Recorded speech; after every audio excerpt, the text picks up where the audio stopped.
We're continuing here in the Orchos Yosher of TEFILLAH of prayer. He writes that there's another concept that we have to daven and to pray in the right way as well, which is v'tzarich le'ispalel b'kol ram. Person should daven in a loud voice. V'noim, it should be pleasant. Person prays, they should daven in a pleasant, loud voice, which means that we should hear each other in shul during davening. Again, you shouldn't daven to the extent that you're bothering somebody else with the way in which you pray. If you're very, very loud and you think it's pleasant, it's not so pleasant when you're that loud.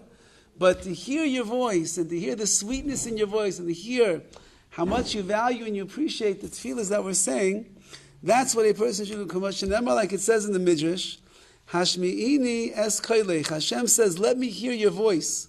Kishatem mispalelin lefanai b'kol gavoya. When you daven in front of me with a loud and elevated voice, HaKadosh Baruch Hu enjoys it. Ki koilech arev, when your voice is sweet, b'sfilasech, in your tefillah, in your prayers. You should have a voice that is loud, and you should have a voice that is pleasant and sweet in davening. V'chein kosva apaiskim, that's what it's brought down in the Shulchan Aruch. V'yifligu ma'od b'schar zeh, they explain that there's a tremendous amount of reward. The difference between a person who davens and a person who davens loud with a beautiful voice, you cannot imagine the difference in the reward that a person will get.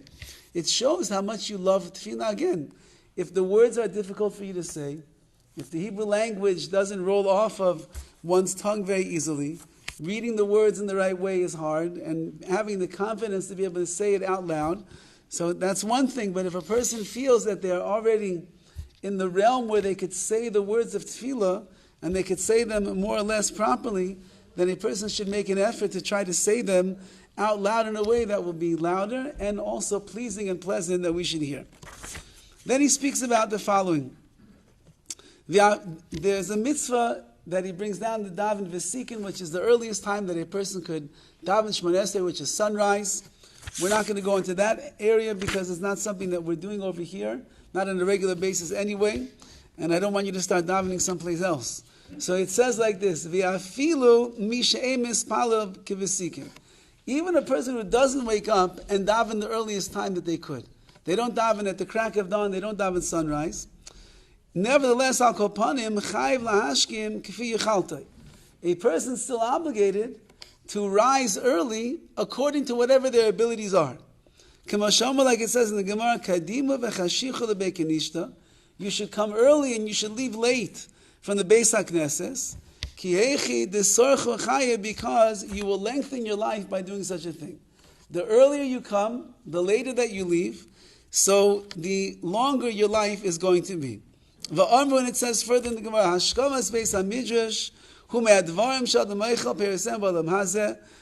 Coming early to the Beis HaMidrash to come and to learn and to daven are those things that a person will eat from in this world, and the ultimate reward will be waiting for them in the world to come. So HaKadosh Baruch Hu likes when he sees that somebody comes early. When you want to go, and we use these mashalim all the time, but if you go to the movie, nobody comes late. Nobody comes late to a movie. You're running late, you missed the beginning. Even the opening credits that are rolling down the page over there, who wants to miss the credits? You have to see who made this and who did the lighting and who did this, and maybe there's some important piece of information. Nobody comes late. You're going to a concert of your favorite star, your favorite band, you don't come late. You're there early, you get to the tailgating party, you're there, you're sitting in your seat before the concert starts, because you're looking forward to it. A person who looks forward to davening doesn't come late. He comes early. He's getting ready. He's excited to be here. So he's mashkim b'baker. He rises early in the morning to make sure that he's able to be here on time. And then he writes, V'amru, further it says in the Midrash, Tzarech Adam lahashkim l'tefillah. A person needs to arise early for prayers. She'ein lecha gedolim min hatefillah. There's nothing greater than tefillah.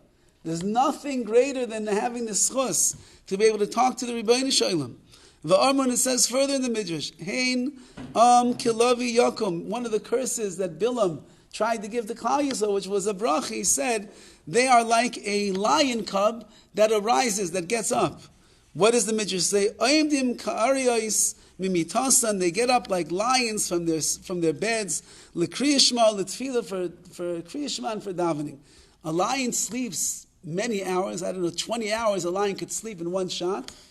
He puts some of the yeshiva bachim to shame, or maybe the bachim put him to shame, I don't know. Yeah, but a lion can sleep 20 hours at a shot. But when he wakes up roaring like a lion, literally, and he goes and he leaps to do his job in this world.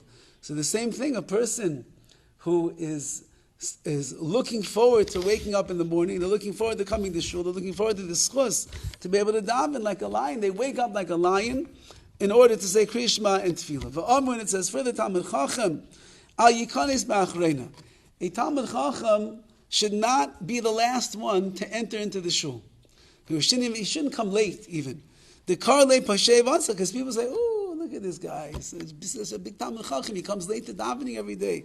What an atzlan. He must be so lazy, this guy." V'la'asi lava yikru kulam b'shem pashev atza. In the future world, everybody's going to call him by those names. I don't know. I guess all the neshamas that are out there, they're going to call him by that name. He's a pashay, he's a sinner. Va'atzal, he's lazy.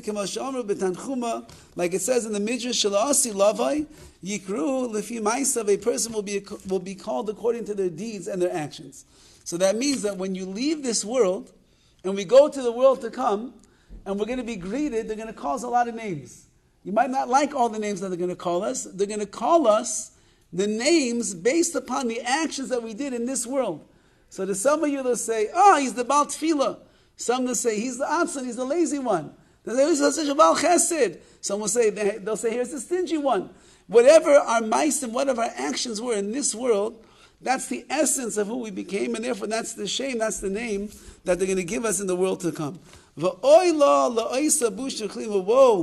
to the person, to the tremendous shame and embarrassment that they're going to receive for what they did in this world, that their ma'asim, their actions, put them in a certain place, that's the way that they are called unfavorably in the world to come. So again, if a person does good deeds in this world, and they're involved in the right things, and they're waking up early in the morning, and they're the first ones in the Beis HaKnesses, and they're davening with a kol ram, with a beautiful voice, and sweet, and everything, of course, that when we get to Shemayim, Be'ez Hashem, after 120, they'll call us a long list of nice names, because we found favor in the eyes of Hashem. Okay, we'll continue. Be'ez Hashem.